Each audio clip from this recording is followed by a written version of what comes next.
So I came across some jarring information tonight, and I have to tell someone about it. So I've been keeping tabs on Neuralink a lot lately, Elon Musk's brain chip company, because with all of the 1930s style propaganda coming from the White House as of late, I just have this really bad feeling that Elon Musk might be our Dr. Joseph Mengele.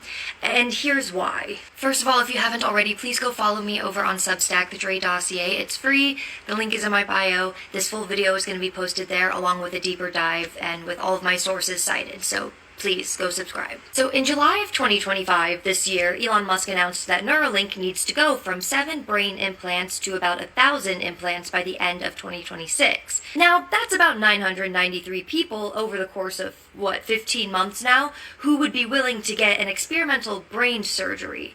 That's like 60 some odd patients a month. And at the rate in which it took him to get 7 done, feels nearly impossible, if you ask me. Now, there are a couple things that have been bothering me, especially about these Neuralink sites, because they have approved through the FDA 2 sites in the United States. One, which is in Phoenix, Arizona, at the Barrow Neurological Institute, and the other, which is in Miami, Florida, which is at the University of Miami, which has a big neurological brain study program. Both of those cities also have really, really large ICE detention centers very close by. Now, yes, in Miami they have Alligator Alcatraz, but they also have Chrome Detention Facility, which is like their super large one where a lot of the intake usually goes through. From December of 2024 to February of 2025, there have been 3 deaths once a month at Chrome Detention Facility, and all of them had to do with neurological symptoms, like brain hemorrhages and seizures and vomiting and the like. Not unlike what a lot of the outcomes of the monkeys that Elon Musk used to operate on looked like.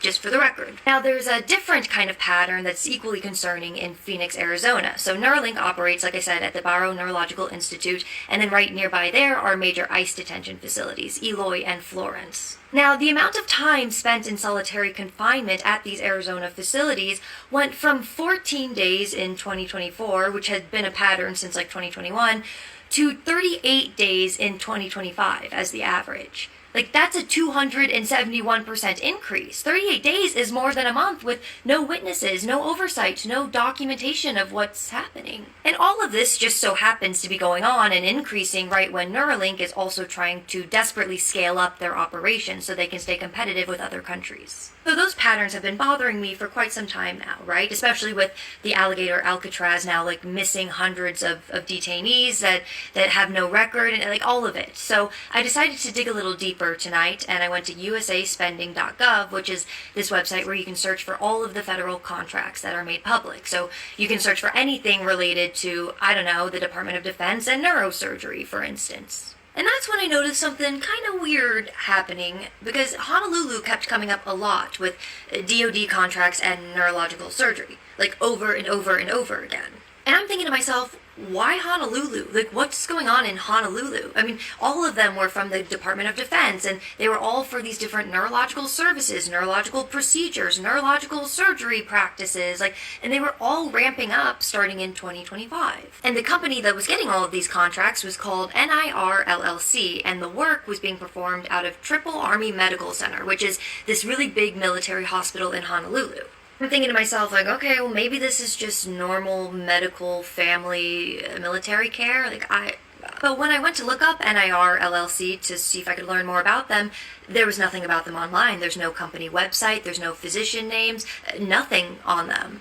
I mean, for a medical contractor who's doing so many neurological surgery procedures with federal money, not having so much as a website feels odd. But then, at the very bottom of the Google search, I saw a link to a MapQuest that said NIR, and it had like a little point of where it was. So I clicked the link, and it showed NIR LLC at the location of 888 South King Street in Honolulu. Now, if you were to look up NIR LLC on any other map, nothing comes up. But when you type in 888 South King Street, Honolulu, something does come up, and that something is Straub Medical Center, which is one of Hawaii's largest civilian hospitals that has a major neurology and neurosurgery department. So now I'm really confused, right? Because why is their billing address a commercial office building, but then they're actually operating out of a civilian hospital with a huge neurosurgery center, but then the Department of Defense is paying them for services at a military hospital all on the same island? Like, this feels like a paper trail that's being obfuscated on purpose a little bit. I'm thinking, well, maybe does Neuralink operate out of Honolulu, Hawaii? And I just didn't know about it. And I look it up, and no, Hawaii isn't listed on the official trial site. It's just Miami, Florida, and Phoenix, Arizona, and then Toronto, Canada. I'm thinking to myself, well, just because the FDA doesn't know about it doesn't mean that it's not necessarily happening. So I decided to go on LinkedIn to see if I can find anybody who has Neuralink listed as their current employer and also lives in Honolulu, Hawaii. And that's when I find two people. First one is a clinical project manager who works at Neuralink and lives in Honolulu, Hawaii. And it looks like she's been with Neuralink for a few years now. And I looked at her job responsibilities, and it said trial site management, implementation of clinical trials, management and oversight of external vendors, negotiating and building relationships with organizations. She manages trial sites and external vendors, but Hawaii isn't an official Neuralink trial site. So what you doing, sis? The other person I found was this guy who runs something called Hang Ten Capital, and he lives in Honolulu, Hawaii, and it's a private equity firm that also runs out of Honolulu, Hawaii. And they invest in things like fintech and food startups, but I looked at their portfolio and saw Neuralink listed. Right, so we have some smoking guns in Honolulu. But I'm thinking to myself, okay, so if the thesis here is that something sus is going on with Neuralink and the operation facilities being close to ICE detention centers, does this fit that thesis? Like, is there an ICE detention facility near these, medical facilities in Honolulu? And oh boy, did I regret asking that question. Apparently, in February of 2025, ICE had signed an agreement to start housing detainees at FDC Honolulu. That's a 992-bed detention center facility. Like, I didn't know about, did anybody else know about this? And then I found an article from July 2025 that was talking about this and was saying that detainees were being transferred to Hawaii from Florida and Arizona detention facilities, the exact two states where Neuralink trials had started. And so I looked up the distance between FDC Honolulu and Straub Medical Center, where NIR LLC actually operates from apparently, and it's 8 miles, a quick 15-minute drive. And to make things worse, the same time in February of 2025, when that agreement was being signed between ICE and Honolulu, Elon Musk's Doge was still in the White House. You remember that? And they had apparently, while they were there, had fired 20 FDA employees that month in February. And so I looked up which department they were from, and they were from none other than the Office of Neurological and Physical Medicine Devices. Yeah, the exact office that oversees Neuralink's clinical trials. Anyone else feeling a little bit queasy, or is that just me?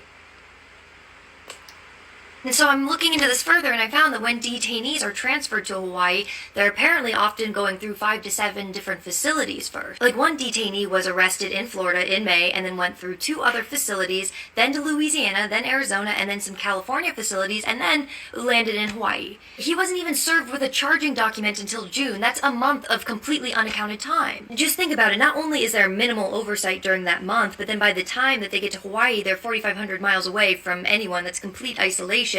And then if they complain after a procedure is over, they can just be deported and nobody would even know about it. That's exactly what happened at Irwin County Detention Center in Georgia, where women were reported as having unauthorized gynecological procedures and then were deported within days if they complained. Oh, and I forgot to mention that in April of 2025, acting ICE Director Todd Lyons had given a presentation at the Border Security Expo in Phoenix, and he had specifically stated that they had been working with Elon Musk's Doge frequently.